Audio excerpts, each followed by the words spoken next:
name is Barbs. Today we're going to be going over camel. I actually hurt my back the first couple times I've ever did yoga because I didn't know what I was doing. But I know a little bit more, so hopefully there won't be any injuries today. The priors for camel are 1 hip extension, so the lengthening and opening of the front side of our hips, like your quads, psoas, hip flexor. 2, chest opening. This is where I hurt myself because my chest wasn't very open, so I dumped into my low back. Obviously didn't know what I was doing. And the 3rd priority is internal rotation for your hips. It's not super intense, but you still need some internal rotation to protect your low back. We're gonna start off in half frog. Place one of your elbows underneath your shoulders and parallel your forearm. Come on your belly. Reach and grab for your opposite foot, fingertips towards your ankle. And pull. Is this push? I don't know. Bring your foot, your heel towards the outside of your butt. This works your internal rotation. If you pull it towards the inside or pull it towards that, like straight down, you're not really working your internal rotators. If you push it towards the inside, that's actually working your external rotators, which is the opposite. So even if it doesn't touch, pull it towards the outside of your butt to stretch the front side of your hips. You can also alternate by bringing it down and kicking into your hand. Bringing it down is more passive, and kicking into your hand actually starts to lengthen your quads by strengthening them. So you can alternate and see what you like. The second pose drill is a bridge variation. Step your feet in, hip width distance apart, relax your shoulders away from your ears. Exhale, tuck your tailbone. Inhale, lift your hips. Interlace your hands underneath your body and work your shoulder blades underneath. So now we're in a back bending bridge. This can also help, but we're gonna take it up a level. Come on the balls of your feet and step your feet in. This makes your back bend go more towards your thoracic spine, so your mid-back. So the back bend is more distributed throughout your spine. You can stay here, or you can push the mat away with the balls of your feet to deepen the stretch, and or take gentle pulses. This also opens up your chest because you're in a shoulder rinse as well.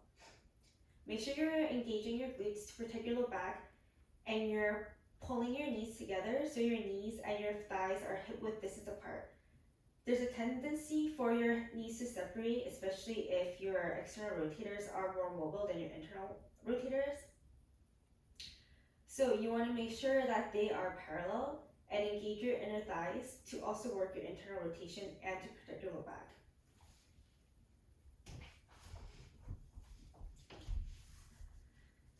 The 3rd pose is reverse tabletop. You can stretch, or you can open up your chest by stretching it, but you can also open up your chest by strengthening your upper back. If your upper back is stronger, then you're able to have a more open chest as a default. Like if your chest is super tight and your back is weak, then you're constantly gonna be rounded. But if you start to strengthen between your shoulder blades or your upper back, it can open up. Your feet are hip width distance apart, your shoulders are stacked on top of your wrists, your fingertips are pointing towards your feet. Exhale to prepare. Inhale, lift your hips.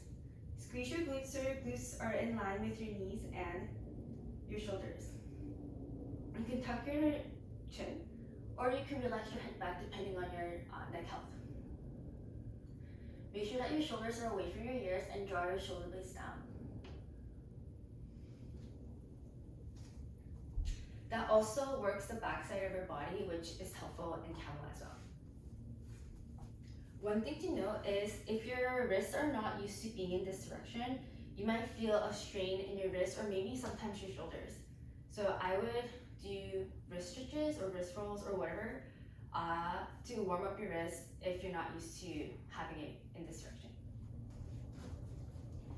The next drills are in camel, sort of. The first one is for camel dropbacks. If you don't have the flexibility and the strength to drop back into camel, to drop back, okay, drop back's the wrong word. If you don't have the strength or the flexibility to grab your feet and to come up in one piece without using momentum, then you probably shouldn't be doing camel. That was also my other mistake too. If you just drop back and you have a hard time coming back up, you might strain your body in a way that pulls something or could prevent you or could give you an injury. Or if you don't have the strength, you might end up dumping into your low back, which also can cause an injury. So there's multiple ways you can get injuries if you are not careful. Have your knees a little bit less than hip width distance apart, and have your feet at hip width distance apart. This is because, like I said before in bridge, sometimes when you're in a backbend, your knees have a tendency to go out. But if they're already slightly in and they go out, then once you're in the backbend, you're actually in alignment. Place your lobster fingers underneath your ribcage first and start to take deep inhales and exhales. Whenever you inhale, you'll feel that the chest slightly tilts back. So that's the movement that we want to start our backbend in. So we want to start our backbend and leverage that tilt first, then come into the backbend so we protect our low back. When you're doing the drop back drill, you can have your hands wherever you want, at heart center or on your low back, or even lobster fingers. Engage your legs, tuck your tailbone, exhale your air out. Inhale, lift your chest, exhale, back bend.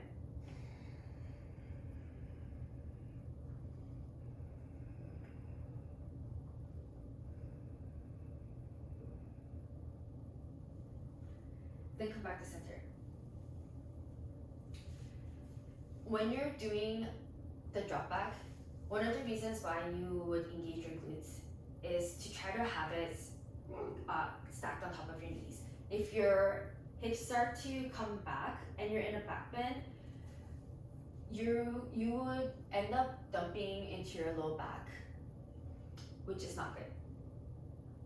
Also, if you saw maybe the edge of your mat, then you're most likely able to grab your feet when you do camel. Or if you almost saw it, you might be able to. So that's usually my proxy when I do camel. The second drill is sort of a camel, but not really. But this is to help you get the muscle memory to open up your chest. So have your hands underneath your shoulders. Then just lift your chest like you're peacocking or you're getting a mammogram or a puffin. This is sort of the movement that you want to start your back bend in. Like you don't want to start from your low back, you want to start from your chest. If this is comfortable, maybe just walk your hands up a little bit to get into, and roll your shoulders back to get into a deeper bend in your chest. When you do it, you don't want to be so far back, because then you won't really be able to get the back bend in your thoracic spine. So once you're ready and warmed up to get into camel, your knees are a little bit less than hip width distance, your feet are about hip width distance apart. Tuck your tailbone, engage your legs, have your hands wherever you feel like it's the most comfortable for you. Exhale to prepare. Inhale, lift your chest. Exhale, back bend.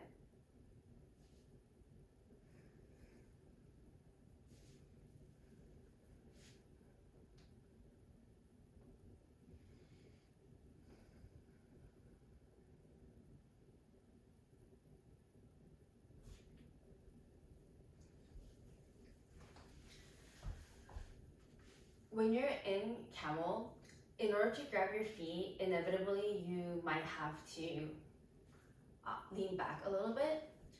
So when you do, make sure to push your hips so they're still stacked on top of your knees to prevent injuries.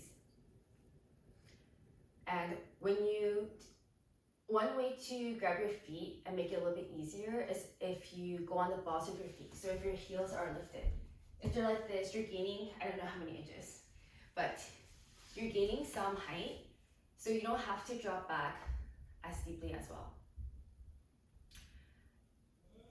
Also, one thing to note is for camel, a lot of people get nauseous in camel because it is a deep chest opener. So if that happens, I wouldn't, well, I guess it depends on your instructor, but I wouldn't fight it too hard and come sit back up, because something that's worse than being nauseous is throwing up in class. So it's natural to feel a little bit nauseous, but it'll go away as your chest becomes more open and your mid-back becomes also more open as well. So that's it for camel. Priorities: hip extension, 2 chest opening, 3 a slight internal rotation. And make sure to don't drop back unless you have the back strength, because you only have one spine, so we should treat it well. Thank you.